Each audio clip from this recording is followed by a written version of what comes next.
RS brothers లో ఆషాఢం KG sale మళ్ళీ మొదలైంది. మరెన్నో క్రేజీ ఆఫర్స్ ఖైదీ చేయండి ఆర్ఎస్ బ్రదర్స్.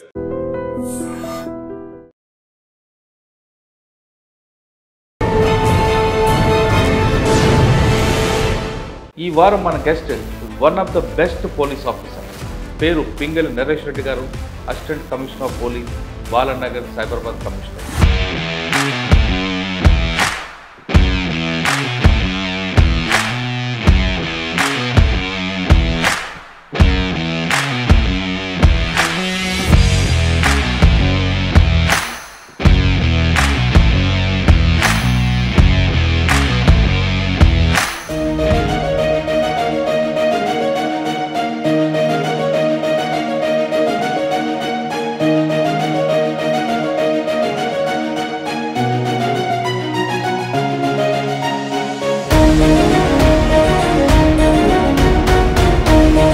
పోస్ట్ రావడానికి మీరు ఎంత కష్టపడ్డారు? నైట్ అవుట్స్ చేసి ఎక్కడ లేని మెటీరియల్ అంతా కూడా పట్టుకొచ్చి మీరు వెళ్ళేసరికి కరకడం బ్లాస్ట్ అయిపోయింది. అప్పటికి విపరీతంగా మా ప్రాంతంలో నక్సలైట్స్ ప్రభావం ఉండే, చాలామంది పోలీస్ ఆఫీసర్స్ మీద కూడా అటాక్ అయింది.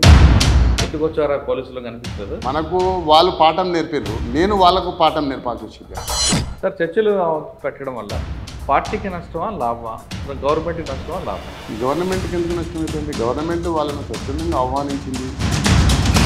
కానీ ఈ మెడల్స్ కన్నా నాకు సంతృప్తిని ఇచ్చేది ఏంటంటే, ఎక్కడైతే మనం పనిచేస్తున్నామో పనిచేసిన దగ్గర ప్రజలు ఇచ్చే సర్టిఫికేటే ఇంపార్టెంట్. మల్కాజ్గిరి పోలీస్ స్టేషన్లోనే లేదా ఆచారం కానీ డెవలప్మెంట్ ఎక్కువ ఉంటాయి. కారణం ఏంటంటే పిల్లలను తల్లిదండ్రులు ఎక్కువ పట్టించుకోకూడదు.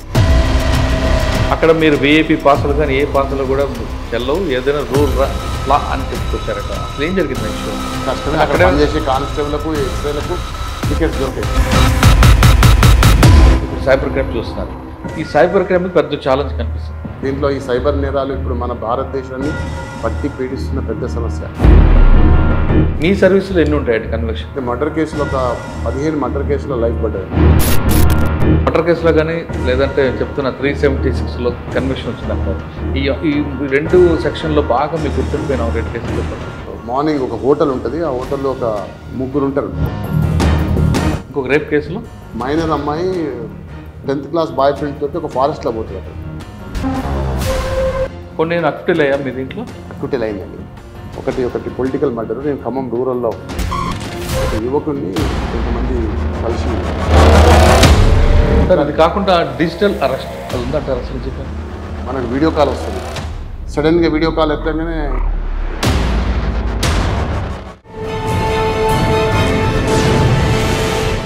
Welcome to crime diaries.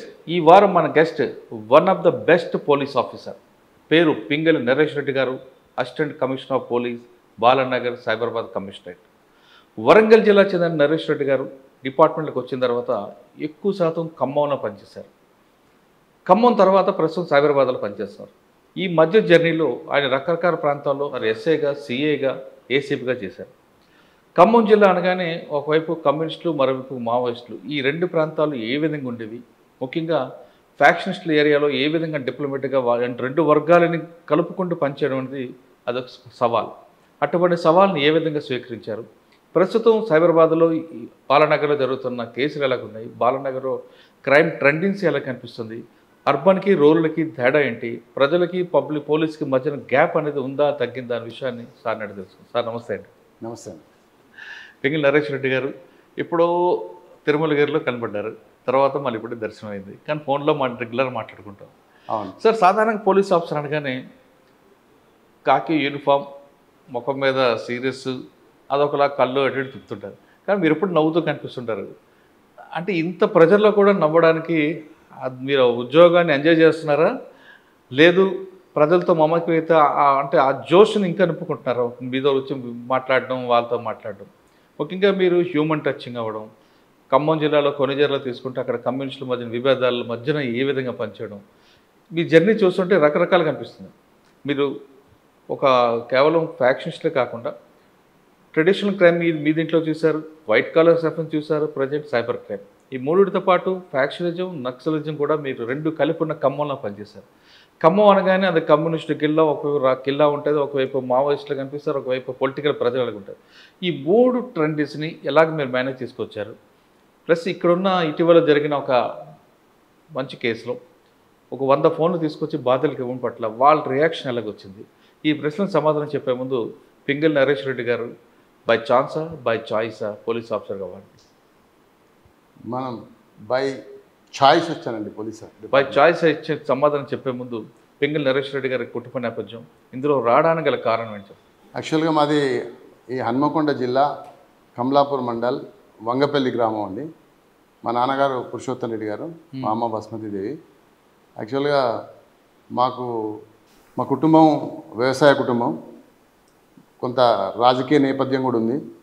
మా ఫాదర్ ఒక 30 సంవత్సరాలు ఆ గ్రామ సర్పంచ్గా పనిచేసినాడు. దాంతో అప్పుడు ఆయన సర్పంచ్గా పనిచేసినప్పుడు చాలాసార్లు పోలీస్ ఆఫీసర్స్, పోలీసులు మా ఇంటికి రావడం, వాళ్ళకి చాలా రెస్పెక్ట్ ఇవ్వడం, అది చిన్నతనం నుండే నేను అది చూడడం. ఆ తర్వాత నేను చదువుకుంటప్పుడు హుజురాబాద్లో జమ్మికుంటలో చదువుకుంటప్పుడు నాకు అక్కడ హుజురాబాద్లో చౌదరి అని ఒక పోలీస్ ఆఫీసర్ ఉండేది. ఎవరండి? చౌదరి గారు. ఆయన పేరు వింటేనే హడల్ ఆ కరీంనగర్ జిల్లా మొత్తం ఆయన చేస్తున్న టైంలో. అప్పుడు బాగా ఏబీవీపీ, ఆర్ఎస్యు స్టూడెంట్ ఆర్గనైజేషన్స్ ఉండే. విద్యార్థి దశలో ఎక్కడ చూసినా ఆయన పేరు మారుమోగేది, ఏదైనా చిన్న ఇన్సిడెంట్ ఉన్నా కూడా. సో అంత పేరు ఆయన వస్తే చాలా, ఆయన టైగర్ అనే పేరు ఉండేది చౌదరి గారికి. సో ఆయన ఇన్స్పిరేషన్ తోటి దీన్ని ఇష్టపడి కావాల్సుకొని డిపార్ట్మెంట్కి వచ్చిన ఇష్టంతోనే ఉద్యోగం చేస్తున్నాను. కానీ మీ డిపార్ట్మెంట్లో అప్పటికే పోలీస్ ఆఫీసర్ ఉన్నారు కదా? పోలీస్ ఆఫీసర్స్ మీ డిపార్ట్మెంట్లో ఉంటున్నారు కదా ఒక ఆయన, రామ్ నరసింహారెడ్డి గారు. రామ్ నరసింహారెడ్డి గారు ఉన్నారు, నాకు కొంత రిలేటివ్ అవుతాడు. రామ్ నరసింహారెడ్డి గారు ఉన్నారు, ఇంకా చంద్రకరణ్ రెడ్డి గారు ఉన్నారు. మా కుటుంబ నేపథ్యంలో కొంతమంది మా బంధువులు కూడా పోలీస్ ఆఫీసర్స్గా ఉన్నారు. సార్, ఇష్టపడి కష్టపడి పోస్ట్ సంపాదించారు కదా, ఎంత అంటే మీ కష్టపడి ఈ పోస్ట్ రావడానికి మీరు ఎంత కష్టపడ్డారు అసలు? అంటే మీరు గ్రూప్ 2 రాసి ఉంటారు, అందులో అంటే ఫస్ట్ అటెంప్ట్కి వచ్చిందా? ఫస్ట్ అటెంప్ట్ అండి. యాక్చువల్గా మేము వరంగల్లో చదువుతున్నప్పుడు ఒక ఫ్రెండ్స్ అందరం కలిసి, ఒక 10 మంది ఫ్రెండ్స్ అందరం కలిసి మనం అందరం కూడా రాద్దామని చెప్పి అందరం ఇష్టపూర్తిగా ఆల్మోస్ట్ నైట్ అవుట్స్ చేసి ఎక్కడ లేని మెటీరియల్ అంతా కూడా పట్టుకొచ్చి ఆ రూమ్లలో వేసుకొని కూర్చుని చదివినాం. చదివితే అందులో ఆల్మోస్ట్ 7 మందికి ఇంటర్వ్యూ దాకా వచ్చింది, ఒక 4 మాత్రం సెలెక్ట్ అయినాము. ఇప్పుడు అందరూ కూడా ఏసీపీ, అడిషనల్ డీసీపీ క్యాడర్లో ఉన్నారు. అది హ్యాపీ అనిపించింది. అప్పుడు ఆ కాలంలో సబ్ ఇన్స్పెక్టర్ ఉద్యోగం రావడం అంటే చాలా అది ఉండేది, జనాలలో కూడా సబ్ ఇన్స్పెక్టర్ వచ్చిందని ఒక అది ఉండేది. తర్వాత మా పేరెంట్స్ కొంతమంది ఇష్టపడలేదు. అంటే మేము వచ్చిన టైంలో యాక్చువల్గా నక్సలైట్స్ విపరీతంగా మా ప్రాంతంలో నక్సలైట్స్ ప్రభావం ఉండే. చాలామంది పోలీస్ ఆఫీసర్స్ మీద కూడా అటాక్ అయింది. చాలామంది పోలీస్ ఆఫీసర్ మా కళ్ళ ముందు చనిపోవడం జరిగింది. దట్టు ఎస్పెషల్లీ వరంగల్, కరీంనగర్ ఏరియాలో. సో దానికి మా పేరెంట్స్ ఒప్పుకోలేదు ఇనిషియల్గా. అయినా తప్పకుండా అంటే ఇష్టం కాబట్టి ఏ సవాళ్ళైనా ఎదిరిద్దామని చెప్పేసి చౌదరి గారి ఇన్స్పిరేషన్ ఉంది. చౌదరి గారి ఇన్స్పిరేషన్. సార్, ఫస్ట్ పోస్టింగ్ ఎక్కడండి? నాది యాక్చువల్గా ఫస్ట్ పోస్టింగ్ అంటే నాది ట్రైనింగ్ ఇక్కడ అంబర్పేట అయిపోయిందండి. నేను 1991 బ్యాచ్. అంబర్పేట ట్రైనింగ్ అయిపోయిన తర్వాత ఖమ్మం జిల్లా అలాట్మెంట్ అయింది. ఖమ్మం జిల్లా అలాట్మెంట్ అయినాక ఏమైతుందంటే జనరల్గా ప్రాక్టికల్ ట్రైనింగ్ ఉంటుంది. ఫస్ట్ ఏదైనా ఒక సబ్ ఇన్స్పెక్టర్కు ఒక 15 days constable, 15 days head constable, 15 days ASI, 15 days court duties, 15 days SB, 15 days CCRB, DCRB జిల్లాలో అయితే అలాంటి డ్యూటీలన్నీ నేర్చుకోవాలి యాక్చువల్గా. కానీ అప్పుడు ఖమ్మం జిల్లాలో పూర్తిగా నక్సలైట్ ప్రభావం ఉండడం వల్ల మా ప్రొబేషన్ అందరినీ కూడా డైరెక్ట్గా ఆర్మ్డ్ అవుట్ పోస్ట్కి అటాచ్ చేశారు. నేను మనుగూరు అవతల కరకగూడెం పోలీస్ స్టేషన్ అవతల అనంతారం అనే ఒక అవుట్ పోస్ట్కు నేను అటాచ్ కాబడ్డాను. ఆల్మోస్ట్ అక్కడికి మనుగూరు దాకా బస్సులో పోయాము. ఇక అక్కడి నుంచి అంతా పైదల్ నడుచుకుంటేనే అక్కడ దాకా వెళ్ళడం జరిగింది. అక్కడే ఆల్మోస్ట్ మీరు వెళ్ళేసరికి కరకగూడెం బ్లాస్ట్ అయిపోయింది. అప్పటికి తర్వాత అయింది కరకగూడెం. మేము పోయే ముందు అప్పుడు రాళ్లవాగు బ్లాస్ట్ అయింది. రాళ్లవాగులో ఒక బ్లాస్ట్ అయ్యి మన పోలీస్ సోదరులు ఒక 13 మంది చనిపోవడం జరిగింది.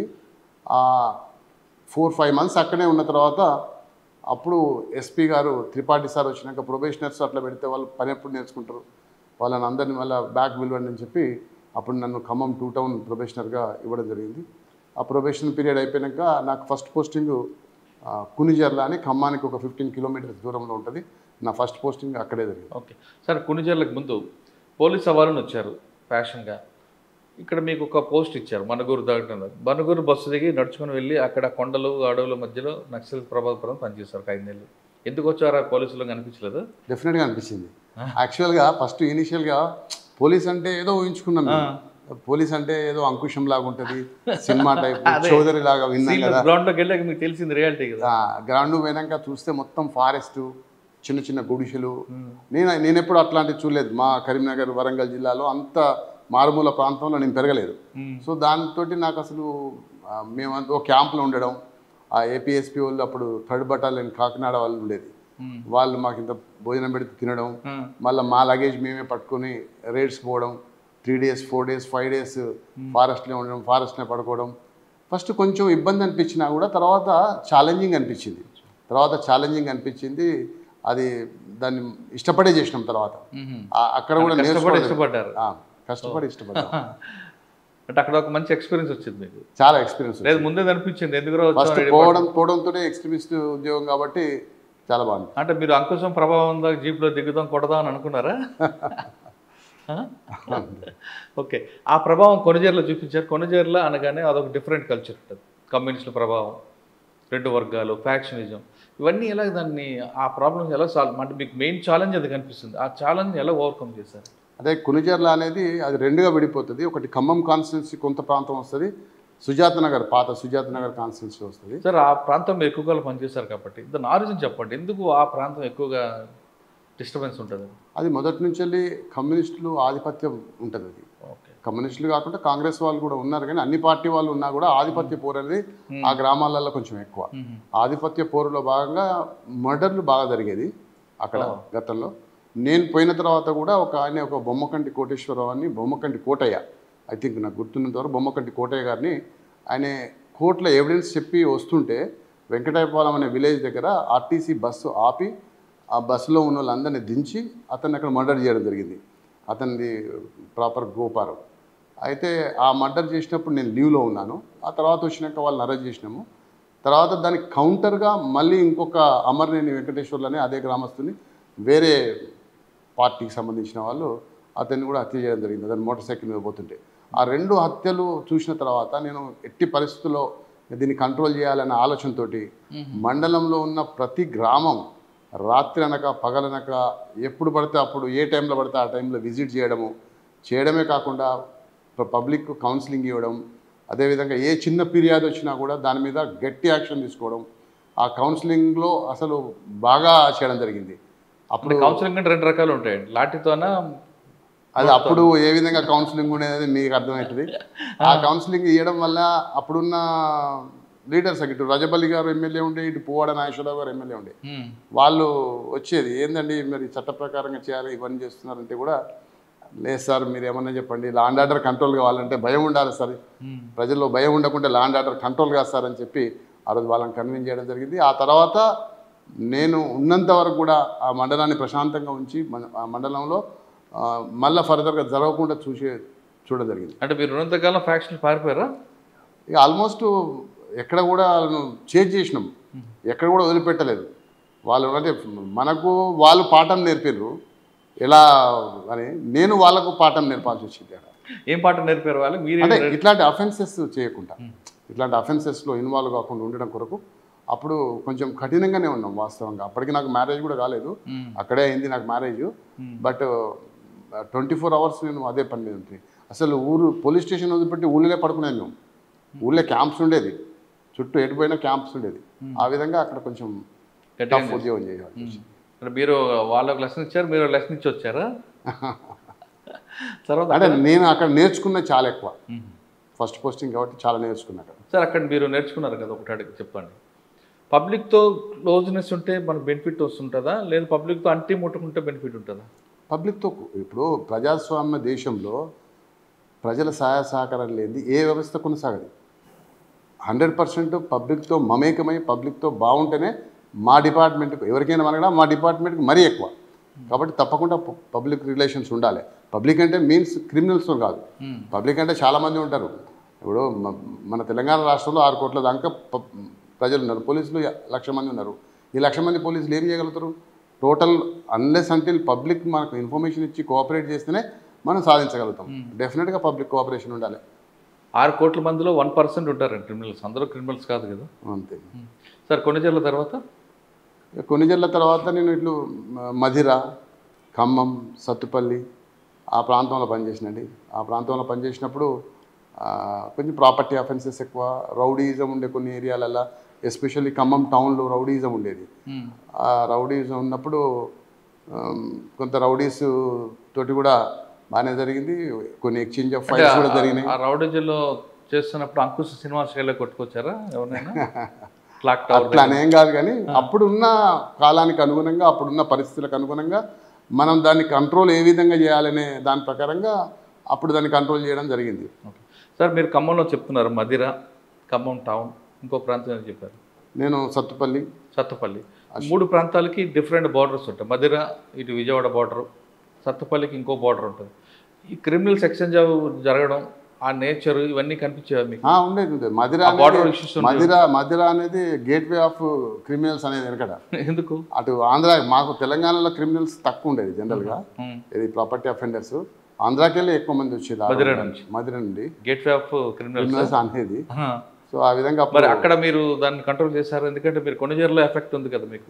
అప్పుడు అంటే నేను మధిరలో పనిచేసినప్పుడు ఈ సంపూర్ణ మద్య నిషేధం ఉండేది. ఎస్పెషల్లీ సంపూర్ణ మద్య నిషేధంలో 100% మేము మా ఏరియాకు మందు తాగి రావాలన్నా కూడా భయపడేటోళ్ళు. ఎందుకు? ఒకవేళ వాడు అతను ఆంధ్రాలో తాగినా కూడా బయట కడుక్కొచ్చుకుంటాడు. ఎందుకు? ఇక ఆ భయం ఉండేది. అట్లా ఏం చేసేవారు? ఇక అప్పుడు కొంచెం గట్టిగా యాక్షన్ తీసుకునేది, లీగల్గా గట్టిగా యాక్షన్ తీసుకునేది. అసలు మేమే కాకుండా మధిర కాన్స్టిట్యున్సీలో ఉన్న అప్పుడున్న ఆఫీసర్లు అందరూ కూడా ఆ చర్యలు గట్టిగా తీసుకోవడం ద్వారా సంపూర్ణ మద్య నిషేధం ఉన్నది మా దగ్గర. సార్ ఖమ్మం అనగానే అది కమ్యూనిస్టులు కిల్లా అంటారు, కానీ దానికి రకరకాల రంగులు కనిపిస్తాయి. మీరు అంటే కాంగ్రెస్ పార్టీ కానీ ఏ పార్టీ కానీ ఈ టెండెన్సీలో ఒక మంచి ఐపీఎస్ ఆఫీసర్ వచ్చి మీకు గట్టిగా చేయమనేవారా, లేదు దాని తగ్గట్టు మనకి ఎందుకు చూసిపోదాం, చూసి జోన్లు చేసి చెప్పేవారు? లేదు, ఐపీఎస్ ఆఫీసర్లు చాలా గట్టిగా చేసిన ఐపీఎస్ ఆఫీసర్లు చాలామంది ఉన్నారు. మేము కూడా ఆఫీసర్లను నమ్ముకొని ఉద్యోగం చేసినాం. అక్కడ రాజకీయ ప్రభావం కూడా పెద్దగా నా మీదనైతే ఎప్పుడు పడలేదు. ఎప్పుడు కూడా మనం వాస్తవంగా ఏంటంటే వాళ్ళు మనం చెప్తే కూడా కన్విన్స్ అవుతారు. అక్కడ ప్రశ్నించే తత్వం ఎక్కువగా అది మొదటి నుంచి ఉన్నది. కమ్యూనిస్టులకు మొదటి నుంచి ప్రశ్నించే తత్వం ఉన్నది. అందులో తప్పేం లేదు. వాళ్ళు ప్రశ్నించేది చట్టబద్ధంగా తప్పేం కాదు, కానీ మీకు పోలీస్ కొంచెం ఇగో వస్తుంది కదా ఒక్కొక్కసారి. అట్లా ఏముండదు, ఇగో అంటూ ఏముండదు. వాళ్ళు ప్రశ్నించే తత్వం ఉండేది. మనం సమాధానం చెప్పాలి, మనం కన్విన్స్ చేయాలి. With in the frame of లాలో మనం పనిచేస్తే అక్కడ ప్రజలు చాలా కోఆపరేటివ్ ఉంటారు. అక్కడ ప్రజలు మనకు బాగా సహకరించారు. అచ్చా, మీకున్న పని టైం, మీరు చేసిన టైంలో బాగా టఫ్ ఉన్న ఆఫీసర్ ఎవరు వచ్చారంటే, ఈ ఆఫీసర్ పని చేయాలరా అనే భావన వచ్చిందా? చాలా మంది ఉన్నారు. ఒక ఆఫీసర్ గురించి కాకుండా చాలా మంది దగ్గర నేను నేర్చుకున్నాను. చాలా మంది బాగా పనిచేశారు. కానీ ఒక పోలీస్ స్టేషన్ అటాక్ చేస్తారు మావోయిస్టులది. అప్పుడు ఆ టైంలో మీరు ఎక్కడున్నారు? అంటే ఆ టైంలో నేను యాక్చువల్గా ఖమ్మం టౌన్లో ఉన్నాను. అది ఖమ్మానికి ఒక 20 కిలోమీటర్స్ దూరంలో కారేపల్లి పోలీస్ స్టేషన్ అటాక్ అయింది. అది ఈవినింగ్ అవర్సే ఉంది. ఒకే ఒక హెడ్ కానిస్టేబుల్ వెంకటేశ్వర్ల నుండే అతను సెంట్రీ డ్యూటీ చేసుకుంటూ వాళ్ళందరి మీద కూడా ఫైర్ చేసి ఆల్మోస్ట్ 2 hours హోల్డ్ చేసిండు అతను. పోలీస్ స్టేషన్ మీద అటాక్ అయినా కూడా అతను పోలీస్ స్టేషన్కి వచ్చి వెపన్ ఎత్తుకపోకుండా. అప్పుడున్న ఎస్పీ గారు పిఎస్ఆర్ ఆంజనేయులు ఉండే, అతను ఇమీడియట్గా అప్పుడు సీన్కి పోయి ఆ సీన్ నుంచి అక్కడనే పార్టీస్ మొబిలైజ్ చేసి వాళ్ళని చేంజ్ చేయడం జరిగింది. సార్ ఖమ్మంలో ఇంకా మీరు చాలా పోలీసులు పనిచేస్తారు, సత్తుపల్లి ఇవన్నీ కూడా. అక్కడ ఒక్కొక్క ఏరియాలో ఒక మంచి కేసు చెప్పండి. మధిర మీరు చెప్పారు సంపూర్ణ మద్యపాన నిషేధం, తర్వాత సత్తుపల్లి, ఖమ్మం టౌన్, ఈ 2 ప్రాంతాల్లో మీకు బాగా గుర్తుండిపోయింది. మాకు అశ్వరావుపేటలో నేను పనిచేసేటప్పుడు అక్కడ గిరిజనేతరుల సమస్య ఉండేది. యాక్చువల్గా 1997, 98, 99, 2000 అటు ఇది ఆర్గనైజేషన్, ఒక శక్తి అనే ఒక ఆర్గనైజేషను, అది ఆంధ్రాలో వెస్ట్ గోదావరిలో పుట్టింది. అక్కడి నుంచి అది మెల్లమెల్లగా ఇక్కడికి కూడా వచ్చి ఇక్కడ అశ్వరావుపేట, దమ్మపేట, ముల్కల్పల్లి ప్రాంతంలో వాళ్ళు ఆర్గనైజేషన్ స్టార్ట్ చేశారు. అందులో ఏంటంటే 170 యాక్ట్ వచ్చిన తర్వాత ట్రైబల్ ల్యాండ్ అక్కడ ఎలాంటి ట్రాన్సాక్షన్ జరగవద్దు అనేది ఒక రూల్ ఉంది. దానికన్నా ముందే చాలామంది గిరిజనులు అక్కడికి రావడం, అక్కడ ల్యాండ్స్ కొనుక్కోవడం, వ్యవసాయాలు చేసుకోవడం, అదేవిధంగా దాని తర్వాత కూడా కొంతమంది వచ్చి కొనుక్కోవడం, లీగలైజ్ చేసుకోవడం జరుగుతుంది. ప్రశాంతమైన వాతావరణంలో రైతులు, గిరిజనులు మంచిగా ఉండే. ఈ శక్తి అనే ఆర్గనైజేషన్స్ వచ్చి తర్వాత ఈ గిరిజనులను రెచ్చగొట్టి ఈ ల్యాండ్ అంతా మనదే, ఇక్కడ ఎవరికి లేదు, ఇదంతా కూడా గిరిజనేతరులు ఆక్రమించుకున్న ల్యాండ్ అని చెప్పేసి కొంత రాంగ్ ప్రాపగండా ఇచ్చి గిరిజనులు రెచ్చగొట్టడం వల్ల అక్కడ ఉన్న మామిడి తోటలు, జీడి తోటలు, కొబ్బరి తోటలు మీద దాడులు చేసి పంటలు ఎత్తుకపోయి ఆ విధంగా చాలా law and order problem create చేసినప్పుడు ఆ టైంలో నేను అక్కడ పనిచేస్తూ, అంటే నన్ను ఆ టైంలో అక్కడ వేశారు, పనిచేయడం కన్నా ఖమ్మంకి వెళ్ళి అక్కడ వేసినప్పుడు నేను అక్కడికి పోయిన తర్వాత మరి దాన్ని ఆ గిరిజనులతో మమేకమై ఆ గిరిజనులను ఒప్పించి మెప్పించి ఏది కరెక్టు ఏది కరెక్ట్ కాదని అటు గిరిజనేతరులతో కూడా మాట్లాడి ఇద్దరిని కోఆర్డినేట్ చేసి మీటింగ్స్ పెట్టి కొన్ని ల్యాండ్స్ కూడా అక్కడున్న ప్రజాప్రతినిధులు అదేవిధంగా అక్కడ ఉన్న అధికారుల సహకారంతో మేము టోటల్గా కొన్ని ల్యాండ్స్ కూడా గిరిజనులకు ఇప్పించడం, పట్టాలు ఇప్పించడం గవర్నమెంట్ ద్వారా, అదేవిధంగా అక్కడ గిరిజనులకు రావాల్సిన ఐటీడీఏ ద్వారా రావాల్సిన అన్నీ కూడా వాళ్ళకి ఇప్పించి వాళ్ళను పోలీస్ ఆఫీసర్ చెప్పే విధంగా వినేటట్టు ఈ క్రైమ్ చేయకుండా చట్టబద్ధంగా చేసుకునే విధంగా చేయడం 100% సంతృప్తినిచ్చింది. అది సక్సెస్ఫుల్గా కూడా అయింది. అదే ఫార్ములాను ఆంధ్రాలో ఎందుకు చేయలేకపోయారని అక్కడ అప్పుడున్న సీఎం గారు ఆంధ్ర వాళ్ళను అడగడం, ఆంధ్ర నుంచి అక్కడ ఉన్న అధికారులంతా మా అశ్వరావుపేటకు వచ్చి ఒక మీటింగ్ కండక్ట్ చేసి మీరు ఏ విధంగా ఇట్లా సక్సెస్ కాగలిగారు అని చెప్పి వాళ్ళు మమ్మల్ని అడిగి తెలుసుకున్నప్పుడు కొంచెం నాకు సంతృప్తినిచ్చింది. అప్పుడు ఓకే, నాకే మీరు వెళ్ళింది లా అండ్ ఆర్డర్ ఇష్యూకి, ఇది రెవెన్యూ డిపార్ట్మెంట్ పని కూడా మీరు చేస్తారు అంటే రెవెన్యూ డిపార్ట్మెంట్లో కలిసి పనిచేసినాం.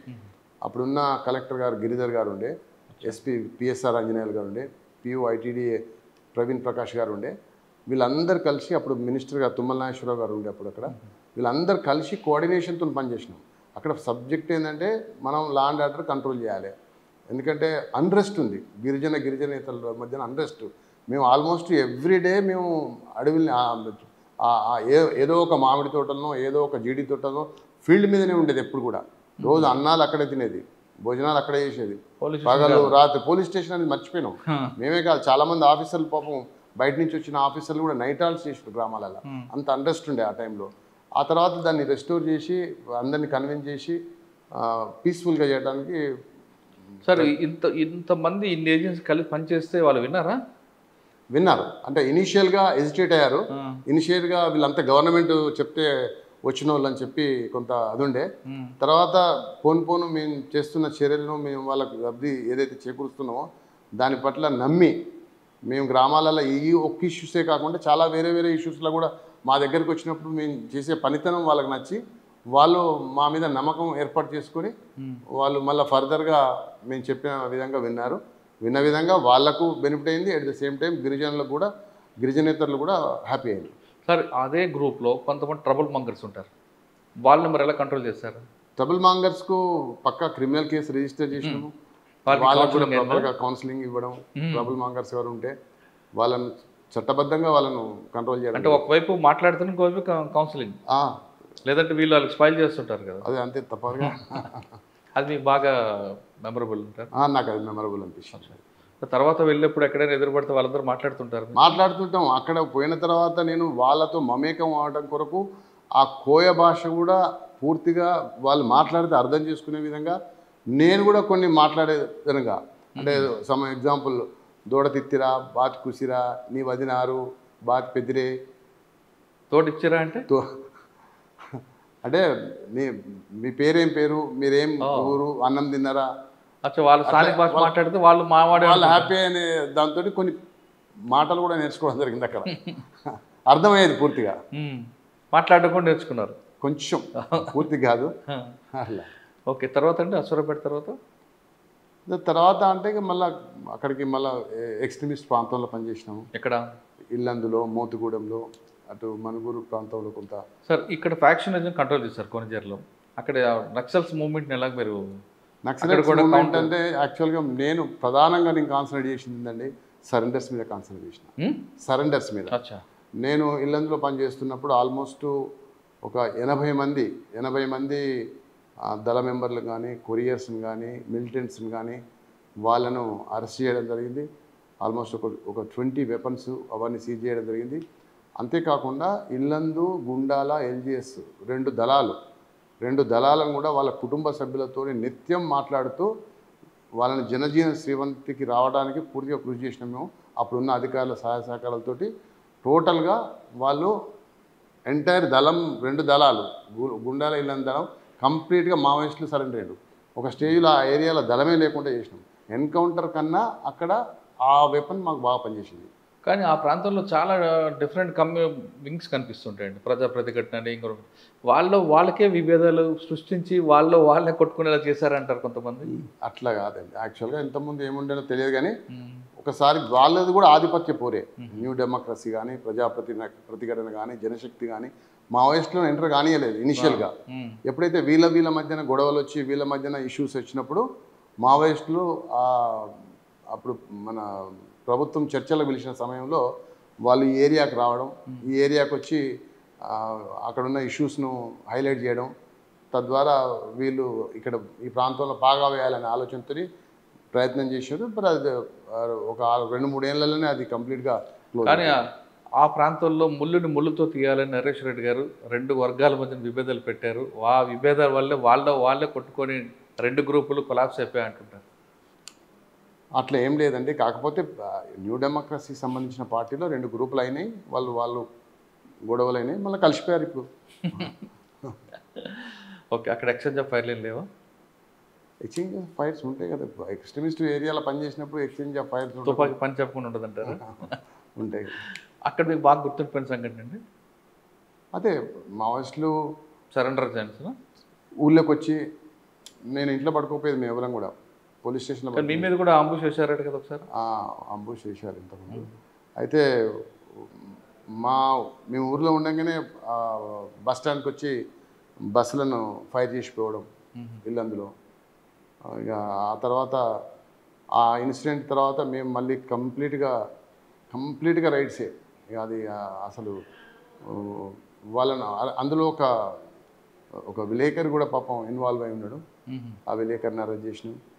ఆ తర్వాత కొంత కంట్రోల్ చేసినాం దాన్ని ఏదో రకంగా. కానీ మీరు ఒక లక్ష్యం ఎంచుకున్నారు, మావోయిస్టు మన ప్రాంతం లేకపోయినా ఎక్కడున్నారో అక్కడికి వెళ్ళాలో మనం అనేది మీ ఒక ఎయిమ్ అనేది ఒక వాస్తవం. అర్థం కాలేదు. మీ ఉన్న ప్రాంతంలో మావోయిస్టులు లేకపోయినా పక్క ప్రాంతంలో ఉన్నారు కాబట్టి అక్కడికే మనం వెళ్దాం అని అందరినీ అక్కడ తీసుకెళ్ళేవాడు అని అంటారు. అర్థం కాలేదు. అట్లాంటిది అండి. అంటే మన దగ్గర రావట్లేదు, మావోయిస్టులు ఉన్న దగ్గరికి మనం వెళ్దాం అన్నది మీ భావన అన్నది. అట్లేండి, మనం మన దగ్గరికే పిలిపించుకున్నాం కదా మావోయిస్టులను. మన పోలీస్ స్టేషన్కి వచ్చి సరెండర్ అయ్యారు. ఇల్లందు పోలీస్ స్టేషన్కి వచ్చి ఎంతో ఎఫర్ట్ చేసినాం మేము. మీ వాళ్ళందరూ ఏమంటారంటే నరేష్ రెడ్డి గారి టైంలో యాక్టివిటీస్ లేకపోయినా వాళ్ళు ఎక్కడ యాక్టివిటీ చేస్తున్నారో సరెండర్లో అక్కడికి వెళ్దాం మనం అని మమ్మల్ని తీసుకెళ్ళేవారు అంటారు. అట్లాంటిది ఏం కాదండి. మేము 2004లో మేము పనిచేస్తున్నప్పుడు ఫుల్ ఎక్స్ట్రీమిస్ట్ యాక్టివిటీస్ ఉన్నాయి ఇల్లందు ఏరియాలో. అప్పుడే ప్రభుత్వంతో చర్చల నెపంతో వాళ్ళు బయటకు వచ్చారు. సార్, చర్చలు పెట్టడం వల్ల పార్టీకి నష్టమా లాభమా, గవర్నమెంట్కి నష్టమా లాభమా? గవర్నమెంట్కి ఎందుకు నష్టం అవుతుంది? గవర్నమెంట్ వాళ్ళను స్వచ్ఛందంగా ఆహ్వానించింది. జనజీవన స్రవంతిలో కలవమన్నది. వాళ్ళు కలవలేకపోయారు, వాళ్ళు అది ఉపయోగించుకోలేకపోవడం వల్ల వాళ్ళే భారీగా నష్టపోయారు.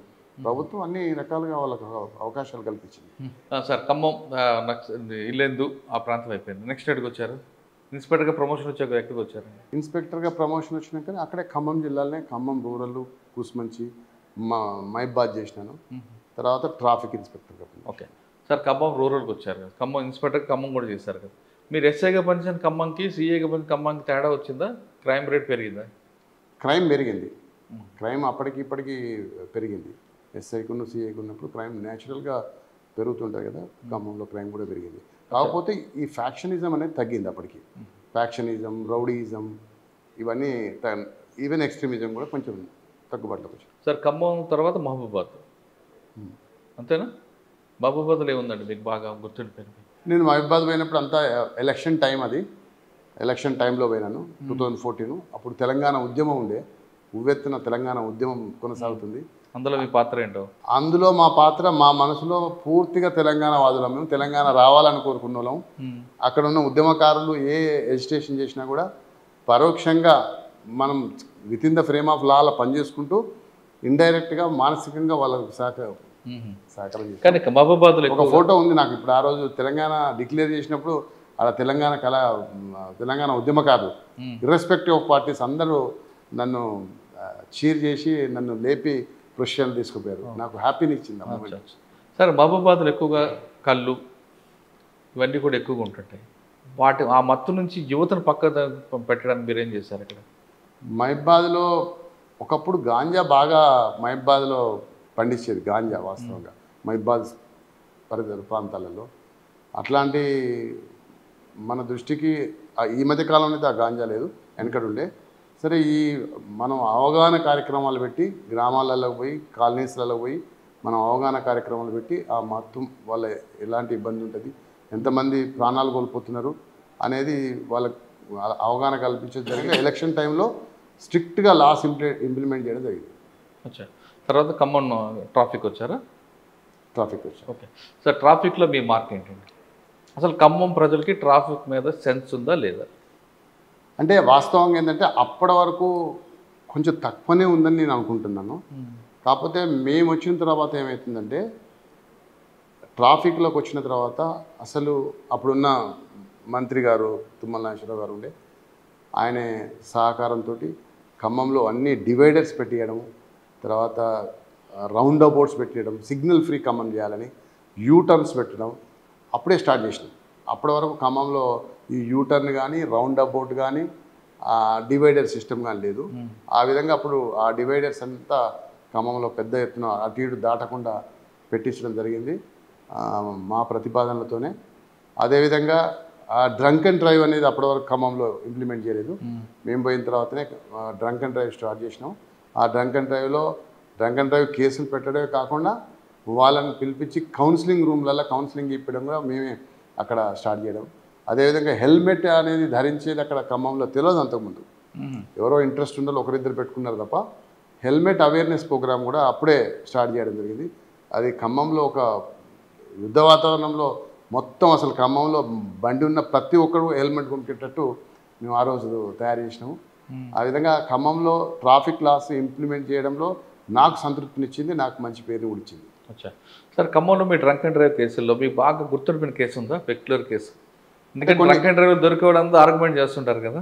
లేదు అంటే కొంతమంది ఏంటంటే అప్పుడంతా మేము ఫ్యామిలీ కౌన్సిలింగ్ అనేది, అంటే ఈ విషయము నీకే కాదు నీ భార్య పిల్లలకు కూడా తెలవాలి, నీ వల్ల బండి నైట్ పట్టుకున్నారు, బండి అక్కడ పెట్టారు, వాళ్ళకు కూడా కౌన్సిలింగ్ చేస్తామంటే చాలామంది కొంచెం మీరు ఏమన్నా చేయండి సార్ మా భార్య పిల్లలకు తెలియవద్దని చెప్పి అదనేది.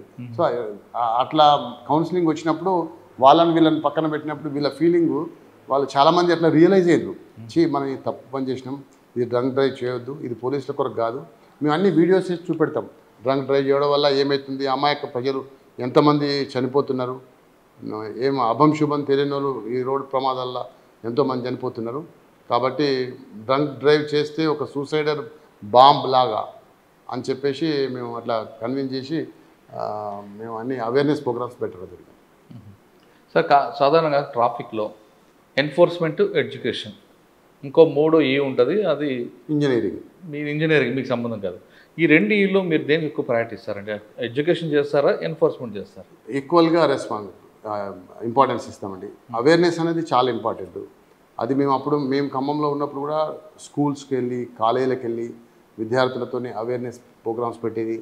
అదేవిధంగా రోడ్ మీద కూడా అవేర్నెస్ ప్రోగ్రామ్స్ పెట్టేది. ఇంకొక స్టేజ్లో ఏం చేసేది కానీ మేము హెల్మెట్ లాస్ ఇంప్లిమెంట్ చేసిన తర్వాత హెల్మెట్ పెట్టుకునే వాళ్ళు అందరూ దొరుకుతారు కదా, వాళ్ళందరినీ ఇట్లా కూర్చుండబెట్టి పెద్ద రోడ్డు మీదనే సైడ్కు అందరిని కూర్చుండబెట్టి ఒక ప్రశ్నపత్రం ఇచ్చేది. అందరిని కూర్చుండబెట్టి మంచిగా టేబుల్ కుర్చీలు వేసి నేను హెల్మెట్ లేకుండా ఇక నుండి ప్రయాణం చేయను, దీన్ని ఒక 100 సార్లు రాయించేది.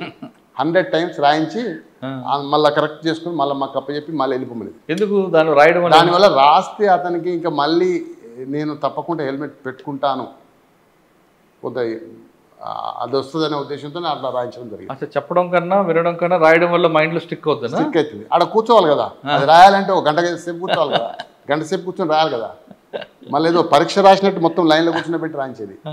అండ్ అందరూ కూడా రైటింగ్ చూస్తారా మీరు? రైటింగ్ ఏం విడిపోయేది కానీ వాళ్ళు రాస్తే వాళ్ళకు అది గుర్తుండిపోతుంది అన్నట్టు. కానీ వాళ్ళ మార్పు వచ్చిందా? మార్పు వచ్చింది కానీ ఇది కంటిన్యూస్ ఉండాలి కదా, అవేర్నెస్ కంటిన్యూస్ ఉండాలి. అది ఎవరిలో వాళ్ళకే రావాలి ఇది, కరెక్ట్. మనం ఒక చెప్తే కాదు. సార్ ట్రాఫిక్ తర్వాత ఎక్కడికి వచ్చారు? ఖమ్మం ఏసీపీగా పనిచేసినాను, కొంతకాలం ఇంటెలిజెన్స్లో చేశాను. తర్వాత ఎలక్షన్ టైంలోనా? ఎలక్షన్ టైంలో 18లో ఇంటెలిజెన్స్లో చేశాను. తర్వాత బేగంపేట ఏసీపీగా వచ్చాను. బేగంపేట ఏసీపీగా వచ్చినప్పుడు అంతా కరోనా, పూర్తిగా కరోనామయం. అప్పుడు కొంత కలిసివేసింది వాస్తవంగా. ఏంటి? ఎందుకంటే మొత్తం ఒకేసారి లాక్డౌన్ కావడం, ఎంతోమంది మైగ్రెంట్ లేబర్సు వాళ్ళకు తినడానికి తిండి లేకుండా, పోవడానికి బస్ సౌకర్యం కానీ ట్రైన్ సౌకర్యం లేకుండా రోడ్ల మీద అంటే ఆ బేగంపేట ఏరియాలంతా లేబర్ ఉండేది అక్కడ. వాళ్ళకు మేమే అక్కడ ఉండి, అప్పుడు మా కల్మేష్ సార్ ఉండే డీసీపీ గారు, అదేవిధంగా మేము అంతా లోకల్ ఆఫీసర్తో కలిసి వాళ్ళకు క్యాంపులు ఆర్గనైజ్ చేసి అన్నదాన కార్యక్రమాలు పెట్టి, ఆ తర్వాత మా పై అధికారులు గవర్నమెంట్ సాయంతో వాళ్ళందరినీ ఒక దగ్గర చేసి వాళ్ళని మళ్ళీ స్పెషల్ ట్రైన్లలో వాళ్ళని పంపిస్తుంటే అప్పుడు ఆనందం అనిపించింది మాకు.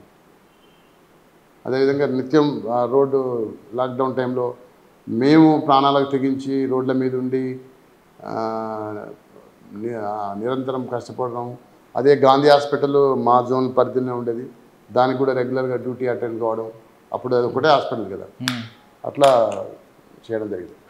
సార్ దానికి కూడా మీకు ప్రెసిడెంట్ మెడల్ వచ్చింది అంటే మెడల్స్, అట్లా మెడల్స్ ఇష్యూస్ వస్తే నాకు అట్లాంటిది సేవా పథకం వచ్చింది, ఉత్తమ సేవా పథకం వచ్చింది, మహాన్నత సేవా పథకం వచ్చింది, ఐపీఎం వచ్చింది.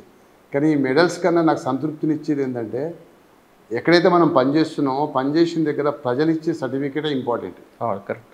ఆ సర్టిఫికేట్ ఉంటే చాలు, మనం ఎక్కడైనా మనం పాస్ అయినట్టే. అంతే తప్ప ఈ మెడల్ను సంతృప్తి ఇవ్వలే నాకు ఎప్పుడు కూడా. అవార్డులు రివార్డుల కన్నా వాళ్ళదే మనకి అన్ని 100%. రైట్. సార్ బేగంపేట తర్వాత మల్కాజ్గిరి. మల్కాజ్గిరి అక్కడ రౌడీజం చాలా రకాల క్రైమ్ కనిపిస్తుంటుందండి. మల్కాజ్గిరిలో అంటే డిఫరెంట్ కల్చర్ పబ్లిక్ కూడా ఉంటారు, డిఫరెంట్ పబ్లిక్ ఉంటారు. అక్కడ ల్యాండ్ ఇష్యూస్ ఉంటాయి, మిస్సింగ్ కేసెస్ ఉంటాయి, పోక్సో కేసెస్, రకరకాల ఇష్యూస్ ఉంటాయి. అక్కడ ఏముందండి క్రైమ్ కల్చర్? అక్కడ క్రైమ్ కల్చర్ ఎక్కువ జనరల్గా ఇవి పోక్సో కేసెస్ ఉంటాయండి, పోక్సో కేసెస్. తర్వాత సార్ మల్కాజ్గిరిలో పోక్సోతో పాటు మల్కాజ్గిరి టౌన్, మల్కాజ్గిరి పోలీస్ స్టేషన్లోనే లేదా ఆచారం కానీ ఎలోప్మెంట్ ఎక్కువ ఉంటాయి. ఎందుకండి ఎలోప్మెంట్? ఇప్పుడు అక్కడ కాదు, మొత్తం ఆల్మోస్ట్ స్టేట్ అంతా అవే ఉన్నాయండి. స్టేట్ అందుకని ఎక్కువ అక్కడ కనిపిస్తాయి, అక్కడ ఉన్నాయి. కారణం ఏంటంటే మేడిపల్లి, కారణం ఏంటంటే పిల్లలను తల్లిదండ్రులు ఎక్కువ పట్టించుకోకపోవడం అండి. తల్లిదండ్రులు చాలా బిజీ అయిపోతున్నారు. ఆ నెపంలో పిల్లలు ఎక్కడికి పోతున్నారు, ఏం చదువుకుంటున్నారు, ఎప్పుడు వాపసు వస్తున్నారు, వాళ్ళ ఫ్రెండ్ సర్కిల్ ఎలా ఉంది, ఎవరితో మూవ్ అవుతున్నారు, వాళ్ళ అకాడమిక్ ఇంట్రెస్ట్ ఉన్న వాళ్ళతో మూవ్ అవుతున్నారా లేదా, లేకపోతే కేవలం వాళ్ళు ఏదో జాయిగా పోయి వస్తున్నారా అనేది మానిటర్ చేయడం తక్కువైంది తల్లిదండ్రులు. ఎందుకంటే because of their busy. Labour ఉన్నప్పుడు లేబర్గా పని చేసుకుంటే వాళ్ళు బిజీ ఉంటుండ్రు, మిడిల్ క్లాస్ వాళ్ళు ఏదో వర్క్లో బిజీ ఉంటారు, రిచ్ వాళ్ళు కూడా బిజీ ఉంటారు. సో పిల్లల మీద పర్యవేక్షణ కరువైంది. దానివల్ల కొంతమంది ఇట్లా చెడు అలవాట్లకు లోనవడం.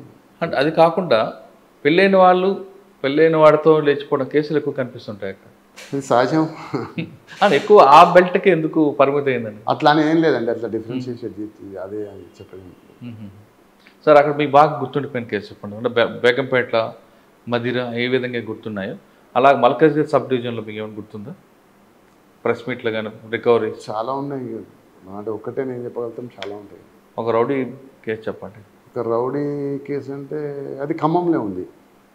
నాచారం రౌడీ షీటర్కి మీరు ఒక వార్నింగ్ ఇస్తారు, మాస్ వార్నింగ్.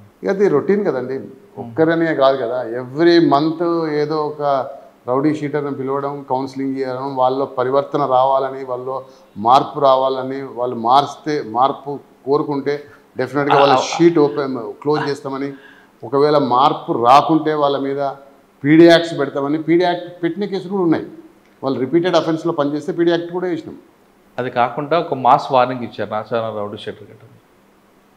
నేను అంతవరకు నువ్వు ఉండకూడదు, ఒకవేళ నేను ఉండాలనుకుంటే నువ్వు వెళ్ళిపో, లేదు నీకు కష్టమైతే నన్ను ట్రాన్స్ఫర్ చేయించి అన్నారట కదా. లేదా రౌడీ షీటర్ పేరు యాదగిరి. సరే, ఇంకా గుర్తే ఉన్నాయండి మీకు మల్కాజ్గిరిలో? అదే ఇక అన్ని ఫెస్టివల్స్ పీస్ఫుల్గా కన్క్లూడ్ చేయడము. కానీ ఉప్పల్ క్రికెట్ స్టేడియం అదొకటి. అక్కడ దాని గురించి చెప్పండి. మీ అది లిమిట్స్లో actually వచ్చింది అక్కడ మీరు విఐపి పాసులు కానీ ఏ పాసులు కూడా చెల్లవు, ఏదైనా రూల్ లా అని చెప్పుకొచ్చారట. అసలు ఏం జరిగింది ఇష్యూ అండి అక్కడ? జనరల్గా ఉప్పల్ స్టేడియం అంటే వాళ్ళు కాంప్లిమెంటరీ పాసెస్ వాళ్ళు ఐపీఎల్ వాళ్ళు కానీ ఏసీఓలు కానీ ఇస్తుంటారు కాంప్లిమెంటరీ పాసెస్ వాళ్ళ క్లబ్ మెంబర్స్. కానీ అక్కడ మీకు ప్రజలు ఎక్కువ ఉంటుంది కదండి, అందరూ చాలా మంది ఫోన్లు చేసేట్టుగా. అవును అనుకుంటారు, జనరల్గా పోలీస్ దగ్గర ఉంటాయి పోలీసులు ఇస్తారని అనుకుంటారు. కానీ అట్లాంటిది ఏముండదు. ఈ ఏరియాలో పనిచేస్తున్నాం కాబట్టి వీళ్ళకు టికెట్స్ ఈజీగా అవైలబిలిటీ ఉంటుందని చెప్పేసి అనుకుంటారు. కానీ వాస్తవంగా పాపం అక్కడ పోలీసులకు కూడా కష్టమే, అక్కడ పనిచేసే కానిస్టేబుల్లకు ఎస్ఐలకు టికెట్స్ దొరకాయి వాస్తవంగా. మేము కూడా కొనుక్కోవాల్సిందే. ఇప్పుడు మేము చాలామంది ప్రజలు తట్టుకోలేక మేము కొని ఇచ్చిన సంఘటనలు ఎన్నో ఉన్నాయి. ఎందుకో అంతగా అంటే ఇప్పుడు మీలాంటి మురళి లాంటిగా ఫోన్ చేసి సార్ నాకు 2 టికెట్లు కావాలంటే నేను ఇవ్వలేననే పరిస్థితి ఉండదు కాబట్టి ఏదో తెలిసి అట్లా కొని ఇచ్చేసేది. నేను ఎప్పుడు అడగలేదా మీకు? మీరంటే మీరు కాదు కదా, అది వినే వాళ్ళకి చూసే వాళ్ళకి నేను వాళ్ళు అడగలేదు. అన్నాను. అలాంటి నేను కూడా ఎవరిని అడగలేదు కూడా, మీకే కదా ఎవరిని అడగలేదు. సరే ఓకే, అక్కడ ఈ హెడేక్ని ఎలా భరించారండి? ఈ ప్రెజర్ ఎక్కువ ఉంటుంది. ఆఫీసర్ మీరు అన్నట్లుగా ఆఫీసర్ ప్రెజర్ ఉంటుంది, కింద స్థాయిలో మీ ఇంట్లో కుటుంబ సభ్యులు వాళ్ళు వీళ్ళు అన్ని రకాలు. ఈ ప్రెజర్ మీరు ఎలా ఫేస్ చేశారు మరి అక్కడ? ప్రెజర్ ఉంటుంది. ప్రెజరు సమాధానం చెప్పేది అందరికీ. అవకాశం ఉన్న వరకు అడ్జస్ట్ చేసేది, మన చేతిలో ఉన్న వరకు అడ్జస్ట్ చేసేది, అవకాశం లేనప్పుడు కన్విన్స్ చేసేది, పరిస్థితిని వివరంగా చెప్పి కన్విన్స్ చేసేది. తర్వాత మళ్ళీ మా డ్యూటీ ఉంటుంది కదా, ఇవన్నీ కన్నా ఎక్కువ. అంత ఆల్మోస్ట్ 35,000 స్పెక్టేటర్స్ వస్తారు. అటు ప్లేయర్స్ ప్రొటెక్షన్ చూసుకోవాలి, స్టాంపేడ్ కాకుండా చూసుకోవాలి, ప్రాపర్ బందోబస్తు అరేంజ్మెంట్ చూసుకోవాలి, ఫుడ్ అరేంజ్మెంట్ చూసుకోవాలి, కోఆర్డినేట్ చేసుకోవాలి అన్ని డిపార్ట్మెంట్స్ తోటి. అవన్నీ ఉంటాయి. బట్ అన్ని మ్యాచ్లు అదృష్టవత్తు చాలా పీస్ఫుల్గా ఎలాంటి అంటువర్డ్ ఇన్సిడెంట్ లేకుండా ఐపీఎల్స్ కానీ ఇంటర్నేషనల్ మ్యాచెస్ కానీ చాలా పకడ్బందీగా చేయడం జరిగింది. కానీ ఒక సన్ రైజ్ సంబంధించిన మేనేజ్మెంట్ని కూడా రాంగ్ రూట్లో వెళ్తే ఆపారట కదా? అవును ఆపారు. అప్పుడున్న మన డీసీపీ గారు, ట్రాఫిక్ డీసీపీ గారు ఎవరికైనా ఒకే రూల్ అని చెప్పి పక్కా చేశారు. వాళ్ళను రెగ్యులర్ రూట్లో వచ్చి ఓన్లీ ప్లేయర్స్ కానీ పెట్టారు. అది ప్లేయర్స్ కొని పెడితే ప్లేయర్సే రావాలని చెప్పారు సారు.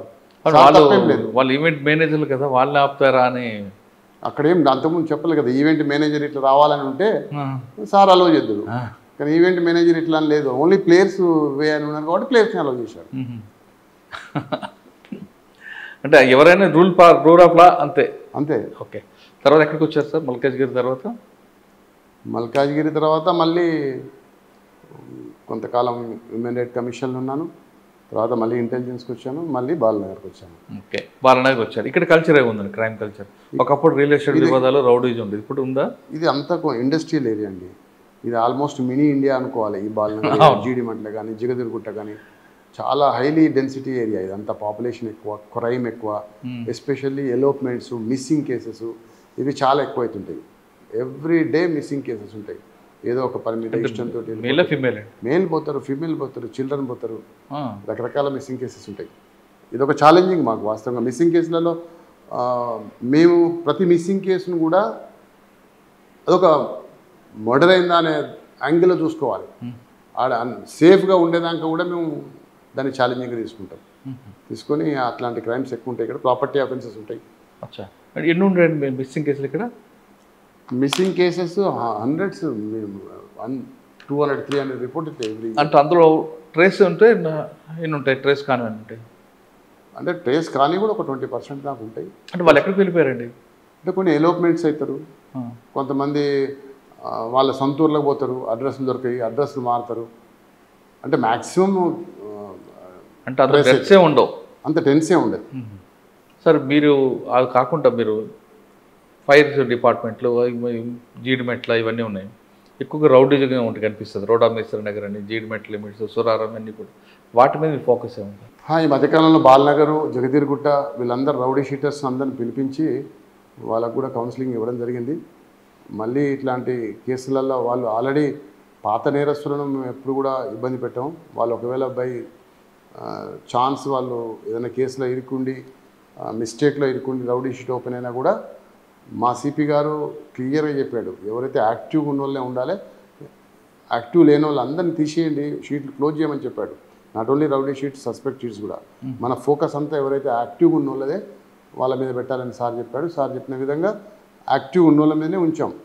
కానీ ఇక్కడ మీకు ఒక ఛాలెంజ్ వస్తుందండి.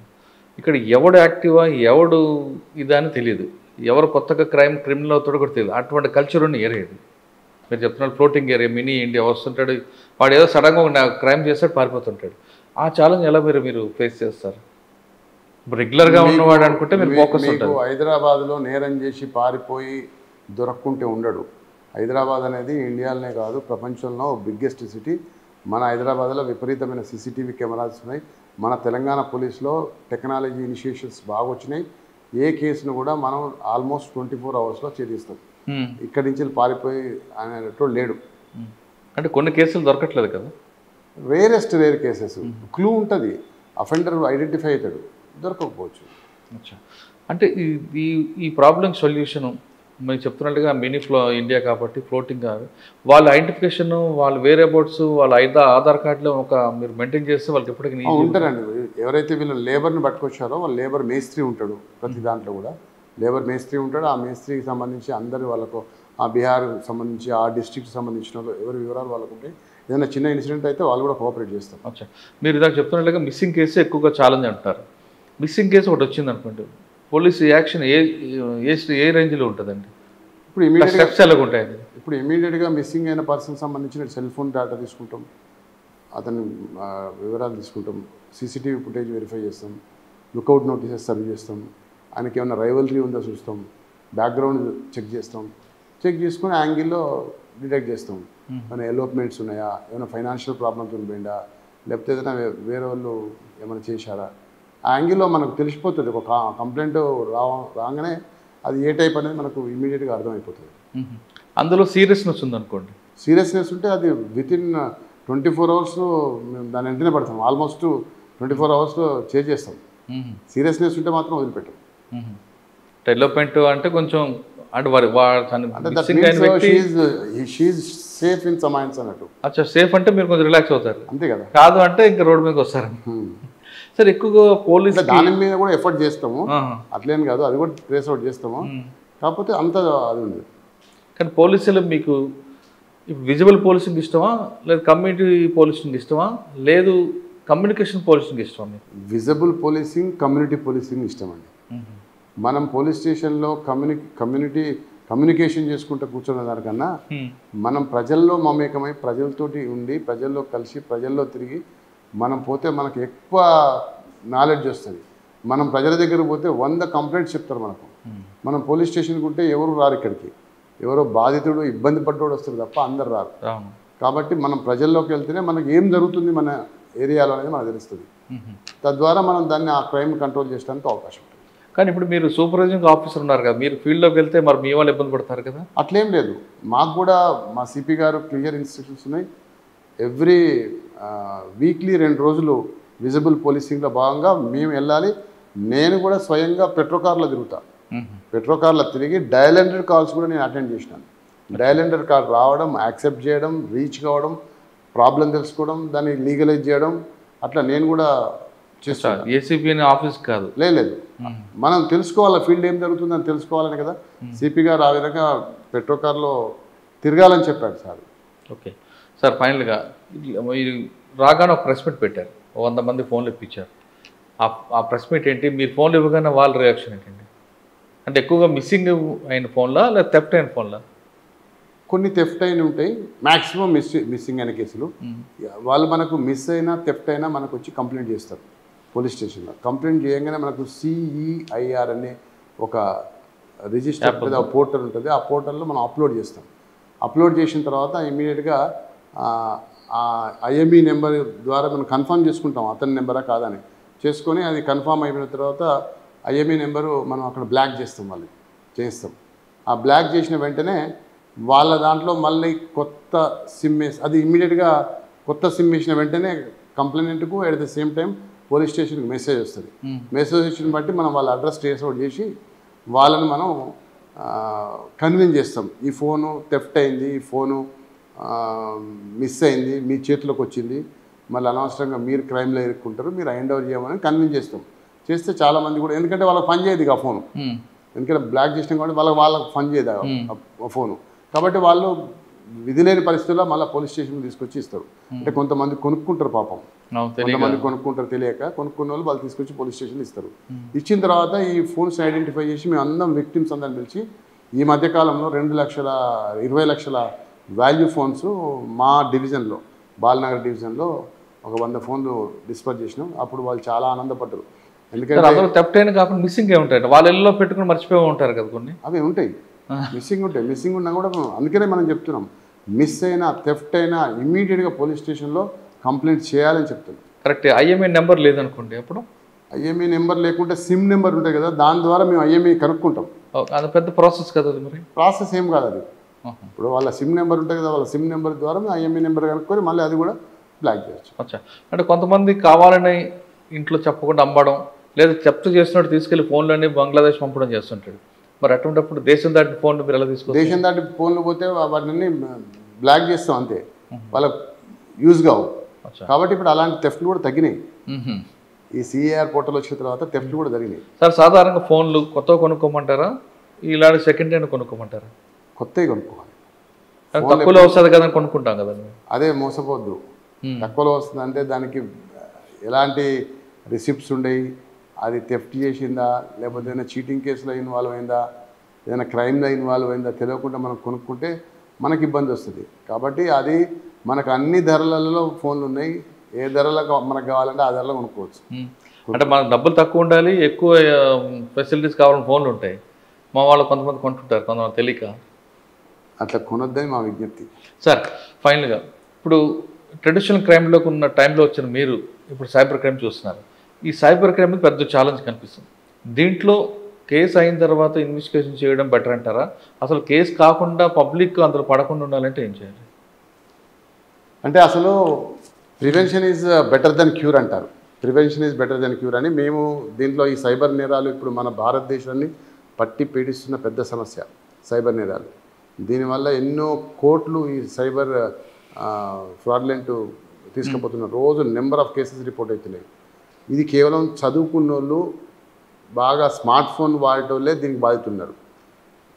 ఎక్కువ సెల్ ఫోను, మామూలుగా ఫోన్ హలో మాట్లాడేటోళ్ళు దీనికి బాధితులు కాదు. కానీ కేవలం దీని సోషల్ మీడియా ప్లాట్ఫామ్స్లో ఉండి ఎక్కువ యూజ్ చేసేటోళ్ళే దీనికి బాధితులు అవుతున్నారు. ఇందులో రకరకాల ఫ్రాడ్స్ ఉన్నాయి. ఓటీపీ ఫ్రాడ్ ఉన్నది, ఆన్లైన్ ఫ్రాడ్ ఉన్నది, ఇన్వెస్ట్మెంట్ ఫ్రాడ్ ఉన్నది, ఓఎల్ఎక్స్ ఫ్రాడ్ ఉన్నది. రకరకాల కొత్త కొత్త నెపంతో వాళ్ళు రోడ్డు మీదకి వచ్చేసి ఈరోజు మనల్ని మోసం చేస్తున్నారు. దానికి మనం సింపుల్ లాజిక్ ఏంటంటే, మనకి ఎవరైనా ఓటీపీ అడిగితే ఓటీపీ నెంబర్ చెప్పొద్దు, అన్నోన్ లింక్స్ మనకు పంపిస్తే ఆ లింక్స్ ఓపెన్ చేయొద్దు, అన్నోన్ అప్లికేషన్స్ డౌన్లోడ్ చేసుకోవద్దు, ఎవరు మనకు కేవైసీ అప్డేషన్స్ మనల్ని అడగరు, బ్యాంక్ వాళ్ళు కానీ వేరే వాళ్ళు ఎవరు కూడా. అడగాలనుకుంటే మనమే డైరెక్ట్ బ్యాంక్ పోవచ్చు. ఆ విధంగా ప్రతిదీ కూడా మనము ఎవరైతే స్ట్రేంజర్స్ తోటి మాట్లాడవద్దు, ఎందుకంటే హనీ ట్రాప్స్ కూడా జరుగుతున్నాయి. అది మేము దీనికి సంబంధించి మేము అవేర్నెస్ ప్రోగ్రామ్స్ పెడుతున్నాం. మేము పబ్లిక్లో పోయి పబ్లిక్తో కమ్యూనిటీతో కనెక్ట్ అయ్యి ఎవ్రీ వీక్ 2 times మేము అవేర్నెస్ ప్రోగ్రామ్స్ పెడుతున్నాం. మా పోలీస్ స్టేషన్లో ఉన్న సోషల్ మీడియా ప్లాట్ఫామ్స్ ద్వారా వాళ్ళకు తెలియజేస్తున్నాం రెగ్యులర్గా, ఈ టైప్ ఆఫ్ క్రైమ్ జరుగుతుంది, ఈ టైప్ ఆఫ్ జనాలు మోసం చేస్తున్నారు, దీన్ని బారిన పడకని. ఈ క్రైమ్ జరిగితే రిపోర్ట్ చేయాలని మేము ఎంకరేజ్ చేస్తున్నాం. ఎందుకంటే క్రైమ్ జరిగిన వెంటనే 1930కు మనం ఫోన్ చేస్తే మన అమౌంట్ ఎక్కడికైతే యూపీఐ ట్రాన్సాక్షన్ జరిగిందో ఆ అమౌంట్ ఇమీడియట్గా ఆ అకౌంట్లోకి వెళ్ళి బ్లాక్ చేయొచ్చు. కాబట్టి ఆ రిపోర్ట్ చేస్తే మేము కూడా ఫ్రీగా 1,50,000 రూపాయల వరకు మా పోలీస్ స్టేషన్లో డైరెక్ట్గా ఏ పోలీస్ స్టేషన్ అయినా సైబర్ వారియర్స్ ఉంటారు, ఇక్కడ కేసు నమోదు చేసుకుంటాం. 1,50,000 కన్నా ఎక్కువ ఫ్రాడ్ జరిగితే అది మనం సైబర్ పోలీస్ స్టేషన్కి వెళ్ళి చేసుకోవాల్సి ఉంటుంది. దీంట్లో అంతా కూడా మనం అన్నెసెసరీగా మనం యాక్సెప్ట్ చేయొద్దు, ఎవరిని తెలియని వాళ్ళతోటి మనం ట్రాన్సాక్షన్ పెట్టుకోకూడదు. అంటే ఎక్కువ ఫోన్ మాట్లాడినా ఫోన్లో అదే పనిలో ఫోన్లో ఉన్న వాళ్ళకి ఇటువంటివన్నీ ఎదురవుతాయి. మోస్ట్ ప్రాబ్లీ ఎక్కువ ఫోన్ మీద ఉంటారు, అత్యాశ ఏదో వస్తుందని ఫ్రీగా ఇన్వెస్ట్మెంట్ వచ్చిన లింక్ క్లిక్ చేయడం, వచ్చిన లింక్ క్లిక్ చేయడం, ఎవడో లోన్ అప్పులు వడ్డీనే ఇస్తాడట అవును. అప్పులు ఇస్తాడంటే నేనేం గ్యారంటీ లేకుంటే అప్పులు ఇస్తానంటే ఆశపడడం, లేకపోతే నువ్వు ఇంత పెట్టుబడి పెడితే ఇంత వస్తుందని ఆశపడడం, ఇన్వెస్ట్మెంట్, నాకు జాబ్ ఏం చదవకుండా నాకు ఇంట్లో కూర్చుంటే నాకు ఇంత జాబ్ వస్తుందని ఆశపడడం, ఇది అత్యాశతో కూడుకున్నదే. సార్ అది కాకుండా డిజిటల్ అరెస్ట్ అది ఉందంటారు అసలు నిజంగా? డిజిటల్ అరెస్ట్ అంటే ఇప్పుడు ఉన్నాయి కదా, చాలామంది చెప్తున్నారు కదా, ఇప్పుడు హనీ ట్రాప్ పేరు మీద మనకు వీడియో కాల్ వస్తుంది. సడన్గా వీడియో కాల్ ఎత్తగానే అమ్మాయి ఎవరో న్యూడ్గా ఉంటుంది. ఆ న్యూడ్గా ఉండేప్పుడు మన ఫోటో పడుతుంది. పడగానే మళ్ళీ ఆమె బ్లాక్మెయిల్ చేసిమని నేను సోషల్ మీడియాలో అప్లోడ్ చేస్తా, మీరు అప్లోడ్ చేస్తే మీది మీ ప్లాట్ఫామ్లో మొత్తం అందరికీ తెలిసిపోతుంది మీ కాంటాక్ట్స్కి, కాబట్టి నాకు ఇది డబ్బులు ఇవ్వాలని డిమాండ్ చేస్తారు. లేకపోతే పోలీస్ స్టేషన్ సెటప్ పేరుతోటి ఒక సెటప్ ఉంటుంది. వాళ్ళు ఆ సెటప్ నుంచి వెళ్ళి వాడు మాట్లాడతాడు వీడియో కాల్, నీ మీద అమ్మాయి కంప్లైంట్ చేసింది, నీ మీద యాక్షన్ అయింది, ఎఫ్ఐఆర్ బుక్ అయింది అని చెప్పి అదొక రకమైన ఫ్రాడ్ ఉండేది. కాబట్టి ఈ డిజిటల్ అరెస్ట్ అనేది ఉండదు, అదంతా ఫేక్. అట్లాంటివి ఉంటే నమ్మకూడదు. నియరెస్ట్ పోలీస్ స్టేషన్లో కంప్లైంట్ చేయాలి. ఓకే, ఫైనల్గా ఈ డిపార్ట్మెంట్కి వచ్చే వాళ్ళకి మీరు ఇచ్చే మెసేజ్ ఏంటి? రావాలనుకున్న వాళ్ళకి, మీరు ఎలాగైతే చౌదరి గారు చూసి వచ్చారో మిమ్మల్ని చూసి కొంతమంది రావాలనుకున్నా, లేదు పోలీసుని చూసి రావాలనుకున్న వాళ్ళకి మీరు ఇచ్చే మెసేజ్ అంటే, ఒకప్పుడు సిచ్యువేషన్ వేరు, ఇప్పుడున్న సిచ్యువేషన్ వేరు. ఒకప్పుడు పోలీస్ అనగానే ఒక ఇంప్రెషన్, అదొక ప్యాషన్ ఉండేది. ఇప్పుడు రకరకాల ఒత్తిళ్ళు, రకరకాల సమస్యలు వస్తున్నాయి. కాబట్టి ఈ పరిణామం జరుగుతుంది. ఈ క్రమంలో పోలీస్ డిపార్ట్మెంట్ రావాల్చా రాకూడదా? రావాలనుకున్న కొంతమంది డబ్బులు సంపాదన చేయంతో వస్తారు, కొంతమంది సర్వీస్ మోటివ్ వస్తారు. డబ్బులు సంపాదించుకొని రావచ్చా, లేదు సర్వీస్ దింకు రమ్మంటారా? సర్వీస్ మోటోతోటి ఇష్టంతో రావాలి డిపార్ట్మెంట్కు. ఎవరైతే ఇష్టంతో ప్యాషన్గా డిపార్ట్మెంట్లో పనిచేస్తారో ఆ డిపార్ట్మెంట్కి కూడా మంచి పేరు ప్రతిష్టలు తీసుకొస్తారు. యువత అందరినీ కూడా నేను రిక్వెస్ట్ చేస్తున్నాం, ఎంకరేజ్ చేస్తున్నాం. మేము చాలా యువతకు క్యాంపులు పెట్టినాం, వాళ్ళని రావాలి డిపార్ట్మెంట్కి అని మేము కోరుకుంటున్నాం. డిపార్ట్మెంట్కు రాబోయే రోజుల్లో ఇంకా క్రైమ్ కంట్రోల్ చేయాలి, క్రైమ్ పెరిగే అవకాశం ఉంది. కాబట్టి 100% డిపార్ట్మెంట్కు యువత రావాలి, ప్యాషన్తో వర్క్ చేయాలి. ఓకే సార్, పోలీస్ ఆఫీసర్కి ఒక కేసు అయిన తర్వాత, అరెస్టు, ఛార్జ్షీట్ తర్వాత కన్విక్షన్ రేట్ వస్తేనే ఆ డిపార్ట్మెంట్లో ఆ ఆఫీసర్కి 100% సాటిస్ఫాక్షన్. మీ సర్వీస్లో ఎన్ని ఉంటాయండి కన్విక్షన్? నా సర్వీస్లో యాక్చువల్గా నేను అయితే మర్డర్ కేసులో ఒక 15 మర్డర్ కేసులో లైఫ్ పడ్డదండి. 15 మర్డర్ కేసులో లైఫ్ పడ్డది. ఒక రేప్కి వచ్చేసి ఒక 8 కేసెస్లో రేప్ కేసులలో పనిష్మెంట్ వచ్చింది.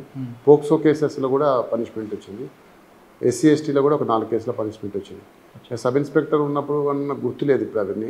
బట్ ఇన్స్పెక్టర్ అయిన తర్వాత, ACP అయిన తర్వాత వచ్చిన పనిష్మెంట్స్ అయితే చాలా హ్యాపీనెస్ ఇస్తుంది. అదే కదా పోలీస్ ఆఫీసర్కి అచీవ్మెంట్. అంతే, ఫైనల్గా అంతే కదా. మనం ఇన్వెస్టిగేషన్ చేసి మన క్రైమ్ కంట్రోల్ కావాలంటే ఒక క్రిమినల్ని లోపలికి పోతే భయపడి మళ్ళీ ఫర్దర్గా అలాంటి అఫెన్సెస్ ఎవరు చేయకుండా ఉండడానికి ఆస్కారం ఉంది. సార్ మర్డర్ కేసులో కానీ, లేదంటే చెప్తున్న 376లో కన్విక్షన్ వచ్చింది అంటున్నారు. ఈ 2 సెక్షన్లో బాగా మీకు గుర్తుండిపోయిన 2 కేసులు చెప్పండి.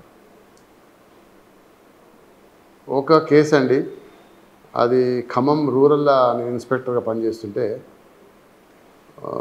మార్నింగ్ ఒక హోటల్ ఉంటుంది. ఆ హోటల్లో ఒక 3 ఉంటారు, మదరు, ఫాదరు, అలా డాటర్. మార్నింగ్ మర్డర్ అవుతారు 3 హోటల్లో. మర్డర్ అయినాక ఆ పక్కన వాళ్ళ అల్లుడును వాళ్ళ ఇంకో కూతురు ఉంటుంది. వాళ్ళిద్దరు వచ్చి పోలీస్ స్టేషన్కి, అల్లుడు వచ్చి కంప్లైంట్ చేస్తాడు మార్నింగ్ 6 o'clock. మా మామను, అత్తను, మా మరదల్ని ఎవరో చంపారని. నాకు ఇంతలోకి ఇన్స్పెక్టర్ SI నాకు ఫోన్ చేసిండు. నేను డైరెక్ట్ సీన్ పోయినా. ఆ కేసు నమోదు చేసుకుని పోయే వరకు విపరీతమైన జనం, టీవీ, మీడియా అంతా ఉండాల. అక్కడ చూస్తే వాళ్ళ అల్లుడు ఎవరైతే ఉన్నాడో, నాకు అసలు అల్లుడి మీదనే అనుమానం వచ్చింది. అందులో కంప్లైంట్ ఇచ్చినాను నేను. వాడి మూమెంట్ కొంచెం డౌట్ వచ్చి చెక్ చేసే వరకు వానికి బ్లడ్ స్టెయిన్ ఉంది. వాడిని పక్క తీసుకుపోయి బ్లడ్ స్టెయిన్ ఎక్కడ ఉంది అని వాడిని పోలీస్ స్టేషన్ తీసుకుపోతుంటే వాళ్ళ కూతురు వచ్చింది వెంట. ఎవరు కూతురు? ఇతని కూతురే, మన చనిపోయిన ఆమె కూతురు వచ్చి, మా ఆయన ఏం చంపలేదు, మా ఆయనే చనిపోతే మేము పొద్దున్న చూసుకున్నాం, చూసే వరకు ఎట్లా ఏముందని పట్టుకొని పోయే వరకు ఇది అంటిందని చెప్పింది. అది కావచ్చు అనుకున్నాం. కావాల్సుకొని ఆయన మూమెంట్ అంతా అడిగితే, మీ హస్బెండ్ ఎడిపోయిందమ్మా అని అడిగితే, మా హస్బెండ్ మైబాద్ పోయిండు, రాత్రి 3 గంటలకు వచ్చిండు ఇంటికి. వచ్చినప్పుడు ఇదే షర్ట్ ఉందా అని అడిగింది. లేదంటే ఆ షర్ట్ ఇడిచేసి ఇంకో షర్ట్ వేసుకొని పడుకున్నాను. పొద్దున్నే లేచి నేను 6-6:30కి నేను బయట ఊడ్చుతుంటే అమ్మ వాళ్ళ దగ్గరికి శబ్దం రాలేదంటే నేను పోయి చూసినా అంటే, అప్పుడు మా ఆయన లేపితే మా ఆయన నేను ఇద్దరం వచ్చి పోలీస్ స్టేషన్లో కంప్లైంట్ ఇచ్చినాం. అని చెప్పగానే అప్పుడు వేసుకున్న షర్ట్ ఏందని తీసి ఆ షర్ట్ తీస్తే ఆ షర్ట్ మీద చిన్న బ్లడ్ స్టెయిన్ ఉంది, అది తీసి పక్కన పెట్టింది. మరి ఆ స్టెయిన్ మీద బ్లడ్ స్టెయిన్ ఎట్లా ఉంటుంది, ఇదంటే ఇప్పుడు వేసుకున్నావు దాని మీద ఉండడానికి లేదు కదా అని చెప్పేసి అతన్ని పోలీస్ స్టేషన్ తీసుకుపోయి ప్రాపర్గా ఇంటరాగేట్ చేస్తే వాడు ఒప్పుకున్నాడు. అతను ఒక్కడే ఆ ముగ్గురిని చంపి అక్కడ మర్డర్ ఫర్ గెయిన్ కింద దాన్ని ట్రీట్ చేయడం కొరకు వాళ్ళ బంగారం కూడా తీసిండు. కొంత ఎవరో గుర్తు తెలియని వచ్చి మర్డర్ చేసి బంగారం ఎత్తుకుపోయిందని క్రియేట్ చేసిండు. తర్వాత అవన్నీ తీసుకుపోయి అక్కడే వెళ్ళేసిండు. వాడిని ఇమీడియట్గా అరెస్ట్ చేసినాం. ఆ కేసులో కన్విక్షన్ వచ్చింది, వాళ్ళ లైఫ్ పడ్డది. నో వీఆర్ హ్యాపీ అనిపించింది. సార్ ఆ భర్తే చంపాడని విషయం ఆమెకు తెలీదా? తెలియదు. ఆమె మామూలుగా తెల్లారి గంటల 4 గంటలకు భర్తే ఊరికి పోయి వచ్చిండు కదా 3 గంటలకు అని ఇన్వైట్ చేసింది. పడుకున్నాడు. బయటికి పోయి వచ్చినాక షెడ్ ఇస్తే అనుకున్నది. ఎందుకు చంపాడండి? ఇతని భార్య ప్రతి విషయం వాళ్ళ తల్లిదండ్రులకు చెప్తుంది. పక్కనే ఉన్న తల్లిదండ్రులు వీళ్ళంతా వింటున్నారు. ఈ విషయం విని నన్ను ఇబ్బంది పెడుతున్నారు, నా భార్య నా మాట వింటలేదు, వాళ్ళ మాట వింటుంది అని మనసులో పెట్టుకొని వాడు ఆ ముగ్గురిని చంపాడు. అంటే ఇద్దరిని చంపేది కాకపోతే ఆ పిల్ల చూసింది కాబట్టి వాళ్ళ చెల్లెని కూడా చంపేశాడు. అయ్యో, ఈ విషయం తెలిసి భార్య ఏమంటుంది? ఇక శిక్ష పడితే ఆమె కూడా చాలా ఆనందపడ్డది, తర్వాత బాధపడ్డది, తర్వాత ఆనందపడ్డది శిక్ష పడి. సార్ ఈ కేసులో కన్విక్షన్ తీసుకురావడానికి ఫిట్నెస్ లేదు, ఆమెమో భార్య ఒప్పుకోదు, కానీ మీరు ఎలా ఆ లింక్ తెగిపోకుండా తీసుకొచ్చారండి? మనకు అందులో DNA ప్రొఫైల్ చేయించాము. అదేవిధంగా ఆ వెపన్స్ కూడా సీజ్ చేయడం జరిగింది. కన్ఫెషన్ పంచనామా ఉన్నది. తర్వాత సర్కమ్స్టాన్షియల్ ఎవిడెన్స్ అంతా కూడా గ్యాదర్ చేసినాం. అతను ఎప్పుడు వచ్చింది, ఎప్పుడు పోయింది, ఏ టైంలో ఇంటికి పోయింది, ఏ టైంలో బయటకు వచ్చింది, ఆయన మైబాద్లో ఉండాలి యాక్చువల్గా, మరి ఇక్కడికి వచ్చినప్పుడు ఇక్కడే ఆయన మూమెంట్ ఉంది, టవర్ లొకేషన్ అంతా ఇంటి దగ్గర చూపెడుతుంది. అవన్నీ సర్కమ్స్టాన్షియల్ ఎవిడెన్స్ తీసుకుని కన్విక్షన్ తీసుకున్నాం. కానీ అందులో డిఫెన్స్ తీసుకున్న లైన్ ఏంటి? డిఫెన్స్ ఆర్గ్యుమెంట్లో ఏం చేశారో కానీ వాళ్ళ ఆర్గ్యుమెంట్ కన్విన్స్ కాలేదు జడ్జి గారు. కన్విన్స్ కాకుండా పనిష్మెంట్ ఇచ్చారు. లైఫ్ వచ్చింది. సూపర్ అండి. ఇంకొక రేప్ కేసులో తిరుమలగిరిలో ఒక కేసు, రేప్ కేసు. అది మైనర్ అమ్మాయి 10th క్లాస్ బాయ్ ఫ్రెండ్ తోటి ఒక ఫారెస్ట్లో పోతుంది. అక్కడ అమ్ముగూడ ఫారెస్ట్లో పోతే ఎవరో వచ్చి ఆ అబ్బాయిని కొట్టేస్తారు. కొట్టేసి ఆ తర్వాత అమ్మాయిని రేప్ చేస్తారు నైట్. మనకు ఆ నైట్ లేట్ నైట్ కాల్స్ వచ్చినాయి. అప్పుడున్న ఆఫీసరు ఆ కేసు రిజిస్టర్ చేసిండు. ఆ రిజిస్టర్ చేసినాక ఇన్వెస్టిగేట్ చేసిండు. అక్యూజ్ని ఇనిషియల్ డేస్లో దొరకబట్టలేదు. అని అక్యూజ్ దొరకలేదు, కష్టమైంది చాలా. తర్వాత ఏమైందంటే మళ్ళీ అదే ఏరియాలో మళ్ళీ ఇంకొక అమ్మాయి ఇంకో ఫ్రెండ్తో వస్తే మళ్ళీ వాడు రేప్ చేయడానికి ప్రయత్నం చేస్తుంటే ఆమె బాగా గట్టిగా ముట్టుతుంది. ఆ టైంలో అక్కడ పెట్రోల్ కారు పోయి ఉండే. పెట్రోల్ కారు పోయినాక పెట్రోల్ కారు అతను పోయి డైరెక్ట్గా పోయి అతన్ని పట్టుకున్నాడు. పట్టుకుంటే అతను ఏంటంటే ఒక ఆర్మీలో పనిచేసే అది. ఆ తర్వాత వాడిని పోలీస్ స్టేషన్ పట్టుకొచ్చి వాని ఇంట్రాగేట్ చేస్తే వాడు ఇది ఒప్పుకున్నాడు. ఆ డౌట్ వచ్చి వాని DNAను ఫస్ట్ కేసులో ఉన్నదానికి మనం పంపిస్తే ఇది అటెంప్ట్ అయింది. ఇది ఆ ఫస్ట్ కేసు ఉన్నదాన్ని పంపిస్తే టాలీ అయింది. టాలీ కావడం వల్ల ఆ తర్వాత నేను ఛార్జ్షీట్ వేసిన కేసులో అన్ని సర్టిఫికేట్స్ అన్ని కలెక్ట్ చేసుకుని ఆ కేసులో 20 years పనిష్మెంట్ వచ్చింది. అది కూడా చాలా బాగా వచ్చింది. అచ్చా, ఈ రెండు కాకుండా ఇంకా బాగా గుర్తుంది అంటే రేప్ కేసులు, పోక్సో కేసులు డిఫరెంట్ ఉంటాయి. న్యాచురల్గా వాళ్ళు అబద్ధం చెప్పరు. కొన్ని కేసుల్లో కావాలని వాళ్ళ మీద ముందు నిందేస్తారు రేప్ చేసాడని. అటువంటి కేసులు ఏమైనా కన్విక్షన్ వచ్చాయి మీకు? అంటే టెక్నికల్ రేప్స్ ఉంటాయి. అవును, అట్లా బేసింగ్ ఆన్ ది ఎవిడెన్సే తప్ప మనకు ఎవిడెన్స్ లేకుండా కన్విక్షన్స్ ఏం రావు. ఎవిడెన్స్ ఉంటే వస్తాయి. అచ్చా, కొన్ని అక్విటల్ అయ్యా మీ దీంట్లో? ఇందులో కన్విక్షన్ వస్తుంది అనుకున్నా? అక్విటల్ అయిందండి. ఒకటి పొలిటికల్ మర్డర్. నేను ఖమ్మం రూరల్లో పనిచేస్తున్నప్పుడు ముదిగొండ మండలం గోకినపల్లి విలేజ్లో ఆయన ముదిగొండ కాల్పుల కాదు, కొమ్మినేని సామ్రాట్ అని ఒక యువకుడిని కొంతమంది కలిసి దారి అడ్డం కలిసి చంపేస్తారు. చంపేసినప్పుడు నాకు కూడా చాలా బాధ కలిగింది. ఆ ఇష్యూలో చాలా సీరియస్ ఎఫర్ట్ చేసినాం, ఇన్వెస్టిగేషన్ కూడా ప్రాపర్గా చేసినాం. బట్ ఎందుకు అది అక్విటల్ అయిందో ఇప్పటికీ నాకు అర్థం కాలేదు. ఆ కేసు అక్విటల్ అయింది, కొంచెం బాధ కలిగించింది. ఆ కేసులో అప్పీల్ కూడా పోయినామండి. ఇప్పుడు అప్పీల్ ఉంది. అంటే అందులో ఇన్వెస్టిగేషన్ ఫెయిల్యూర్ కూడా అనలేవు కదా, కొంతమంది సాక్షులు విత్డ్రా అయిపోవచ్చు, రకరకాల సాక్షులు కూడా చెప్పారు. కానీ కోర్టే బిలీవ్ చేయలేదు. సాక్షులు కూడా చెప్పారు కానీ కోర్టే బిలీవ్ చేయలేదు. మరి రీజన్ తెలియదు. దాన్ని అప్పీల్ పోయాం. అప్పీల్ మొత్తం 34 సంవత్సరాల సర్వీస్ అప్పటికి 34 years. 34 సంవత్సరాల సర్వీస్లో నరేష్ రెడ్డి గారు రకరకాల క్రైమ్ చూశారు.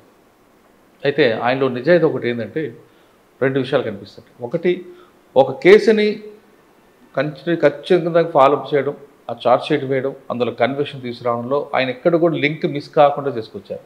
అందులో హ్యాపీనెస్ ఇచ్చారు. కానీ మరొక కేసులో అందులో నిందితుడికి శిక్ష పడలేదని నిజంగా బాధపడుతున్నారు.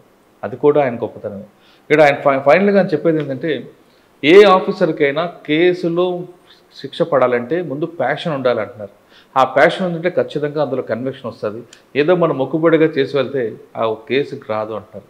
ఇక ఈ డిపార్ట్మెంట్కి వచ్చేవాళ్ళు ఖచ్చితంగా సర్వీస్ మోడ్తో వస్తే ఖచ్చితంగా మీ అందరికి కూడా పబ్లిక్ నుంచి మంచి శుభాకాంక్షలు వస్తాయి. లేదు మీరు ఆ డబ్బు కోసం వస్తే మాత్రం దయచేసి ఈ డిపార్ట్మెంట్కి వద్దు, వేరే డిపార్ట్మెంట్కి వెళ్ళండి అంటూ నరేష్ రెడ్డి గారు చెప్తున్నారు. ఇది ఈ వారం పింగళి నరేష్ రెడ్డి గారితో ఎక్స్క్లూజివ్ ఇంటర్వ్యూ. వచ్చే వారం మరో గెస్ట్తో మళ్ళీ కలుద్దాం. అంతవరకు నమస్తే. Thank you very much. Thank you అండి. iDreams, this police diaries is something very, very valuable towards that. I must really appreciate Murali, your insights. iDreams founder and CEO చిన్న వాసుదేవ్ రెడ్డి గారితో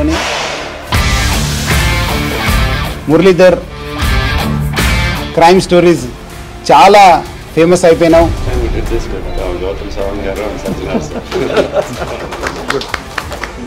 Well done. Congratulate him for doing so well, and I congratulate him, his boss also, for doing so well.